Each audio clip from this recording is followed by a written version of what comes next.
Assalamualaikum warahmatullahi wabarakatuh. Kami ucapkan selamat bergabung kepada anak-anakku siswa SMK YPM 1 Taman Sidoarjo. Pada kesempatan kali ini kami akan berbincang dengan BK SMK YPM 1 Taman Sidoarjo. Untuk itu, sebelum kita mulai bersama, marilah kita mengenal satu persatu guru BK yang ada di SMK YPM 1 Taman Sidoarjo. Oke, langsung saja. Mungkin bisa saya jelaskan. Yang pertama, yang ada di ujung sebelah kiri yaitu Ibu Septiani Wulandari, SPD. Dan di sebelah kanannya itu ada Bapak Farid Mahdus, SPD. Sebelah kanannya lagi ada Bapak Muhammad Misbahul Huda, MPD. Yang terakhir sebelah kanannya lagi ada Bapak Yuda Arizal, SPD. Halo. Itu guru BK yang ada di SMK YPM 1 Taman Sidoarjo. Baik, langsung saja anak-anakku sekalian. Pada segmen pertama akan menjelaskan tentang fase perkembangan pada manusia. Pada kesempatan kali ini akan disampaikan oleh Bapak Muhammad Misbahul Huda. Kepadanya kami persilakan. Monggo Bapak Misbahul Huda. Ya, terima kasih atas waktunya. Sebelumnya selamat pagi untuk anak-anakku. Pada dasarnya pertumbuhan manusia itu dibagi menjadi 3. Yang pertama adalah fase balita, yang kedua adalah fase anak-anak, dan yang ketiga adalah fase dewasa. Untuk fase anak balita itu antara 0 sampai 6 tahun. Mereka itu seperti tumbuhan. Jadi mereka punya keinginan, tetapi terbatas, geraknya terbatas. Untuk fase kedua adalah umur tahun 7 sampai 12 sampai 18 tahun. Dalam fase kedua ini, fase anak-anak ini dibagi menjadi 2, yaitu fase anak awal dan fase anak akhir. Fase anak awal ini seperti hewan. Mereka mampu bergerak sesuai dengan keinginannya, tetapi mereka kurang memahami. Mereka sering tidak memahami apa yang mereka lakukan. Soalnya pada awal perkembangan 7 sampai 12 tahun tingkat intelektual masih terbatas. Sedangkan di umur 19 sampai seterusnya itu fase dewasa. Di umur usia-usia SMK seperti kalian ini masuk dalam tahap anak-anak akhir, yaitu biasa disebut dengan remaja atau pubertas. Dalam fase ini adalah fase yang paling menentukan di antara seluruh dari fase pertumbuhan manusia. Jadi fase ini menentukan fase kedewasaan selanjutnya. Fase ini adalah fase yang paling gawat. Soalnya fase ini biasanya disebut dengan fase Sturm und Drang atau fase-fase memberontak, fase-fase mencari jati diri. Dia mengidentifikasi diri, saya ini seperti apa, saya ini kelompok apa, saya ini menjadi orang yang seperti apa. Oleh karena itu biasanya di tahun-tahun seperti ini, tahun-tahun pubertas, orang-orang atau anak-anak itu biasanya dianggap nakal. Kenapa? Itu adalah fase coba-coba. Mereka di fase ini harus matang, harus menyelesaikan semua tugas-tugasnya. Apa saja tugasnya dari fase ini? Yaitu mematangkan sosial, hubungan sosial, mematangkan intelektualnya. Makanya di fase ini adalah fase sekolah antara anak-anak, dan sampai akhir itu fase sekolah. Salah satu tolak ukur keberhasilan tahapan perkembangan di usia remaja ini adalah mampu beradaptasi dengan baik. Itu adalah salah satunya. Oke, kami ucapkan terima kasih kepada Pak Misbah yang sudah menjelaskan tentang fase-fase perkembangan manusia. Pada tahap ini, anak-anakku sekalian berada pada tahap remaja. Masa peralihan dari kalian yang dulunya SMP sekarang sudah naik ke SMK, yang tentunya harus memahami yaitu adanya adaptasi atau penyesuaian diri. Nah, untuk adaptasi ini Akan lebih jelasnya dijelaskan oleh Ibu Septiani Wulandari, dan kepadanya bisa kami persilahkan. Terima kasih atas kesempatan yang diberikan. Sebelumnya saya ucapkan selamat datang kepada anak-anak di SMK YPM 1 Taman. Tujuan adaptasi adalah untuk mengenal, memahami, dan bisa menyesuaikan diri dengan baik di lingkungan sekolah yang baru. Dengan beradaptasi di sekolah yang baru, kalian akan belajar untuk mengetahui tata tertib sekolah, visi dan misi sekolah, struktur organisasi sekolah, setiap personil sekolah, fasilitas sekolah, kegiatan ekstrakurikuler, memahami sifat dan cara mengajar masing-masing guru, serta mulai bersosialisasi dengan teman-teman yang baru. Beradaptasi di lingkungan sekolah yang baru diantaranya bisa dilakukan dengan cara persiapkan mental, jaga penampilan, berbaik sangka, ramah saat di sekolah, keliling kawasan sekolah, berpartisipasi dalam organisasi atau ekstrakurikuler, dan yang tidak kalah penting adalah kalian menjadi diri sendiri. Kami ucapkan terima kasih kepada Bu Septi yang telah menjelaskan tentang maksud dan tujuan dari beradaptasi dan cara-caranya. Untuk lebih lengkap dan lebih jelasnya lagi tentang cara beradaptasi atau penyesuaian lingkungan dengan baik akan dijelaskan oleh Bapak Farid Mahrus, dan kepadanya kami persilahkan. Terima kasih atas waktu yang sudah diberikan ke saya dari Bapak Moderator mengenai penjelasan yang dijelaskan oleh Ibu Septi tadi tentang penyesuaian diri atau masa adaptasi. Di sini adalah suatu proses di mana seseorang itu harus bersungguh-sungguh untuk merubah diri atau perilaku terhadap lingkungan yang baru. Nah, maka dari ini ada beberapa aspek yang harus diketahui oleh anak-anak sekalian untuk bisa dengan baik menyesuaikan diri di lingkungan sekolah yang baru atau di lingkungan masyarakat atau di lingkungan keluarga. Beberapa aspek yaitu satu, mengamati diri. Yang kedua, berpikir tentang diri sendiri, berpikir positif pastinya ya. Yang ketiga, menilai diri. Menilai diri, bagaimana cara kita menilai diri kita sendiri untuk bisa beradaptasi dengan orang lain.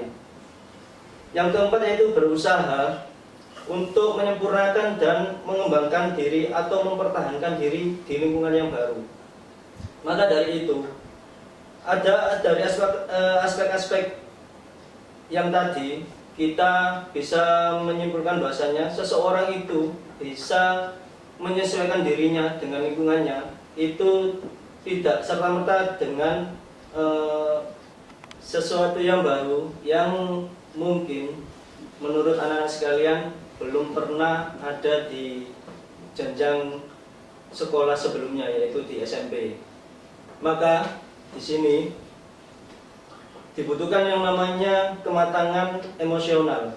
Nah, kematangan emosional ini bagaimana kita bisa memiliki emosi yang sangat stabil untuk bisa beradaptasi dengan lingkungan yang baru.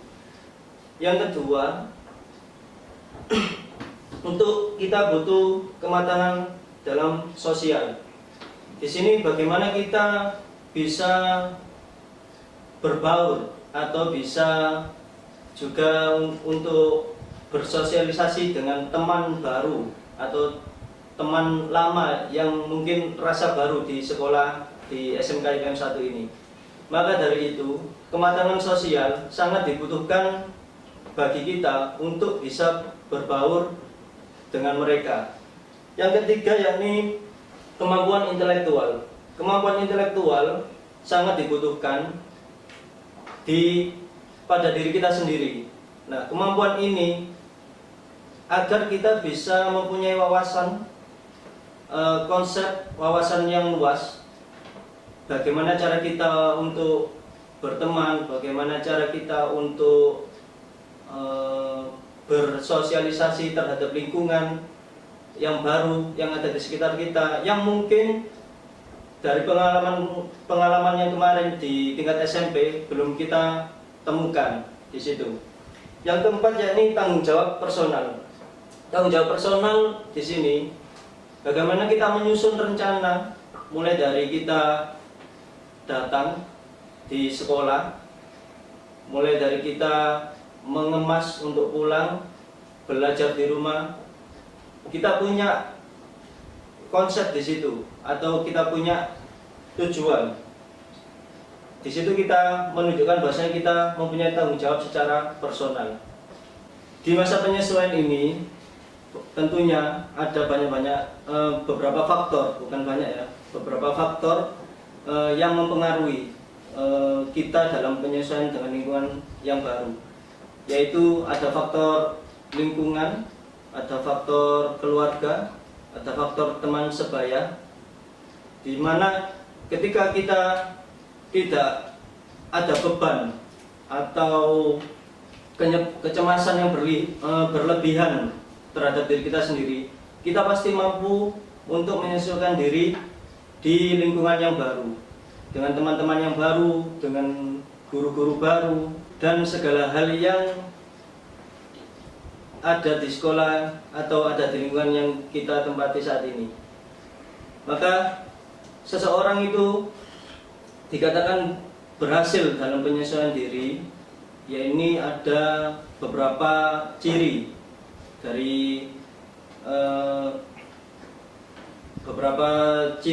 seseorang itu dikatakan berhasil, yakni yang pertama, memiliki persepsi yang akurat terhadap realita. Artinya apa yang kita pahami, apa yang kita angan-angankan ketika SMP menuju ke SMK, ini bukan berarti sesuatu itu sama, atau pengalaman-pengalaman yang kemarin yang di SMP itu sama dengan pengalaman yang nanti akan kalian dapatkan di SMK.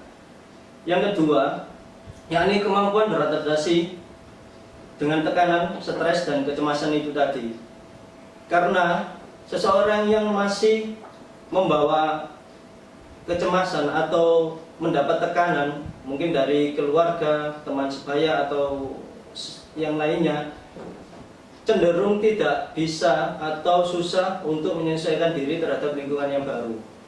Yang ketiga, mempunyai gambaran diri yang positif. Artinya ketika kita berada di tengah-tengah lingkungan yang baru, kita harus memberi gambaran positif terhadap teman-teman kita yang ada di sekitar. Oleh karena itu, kita harus bisa yang namanya mengungkapkan perasaan atau kemampuan untuk mengungkapkan perasaan terhadap orang lain.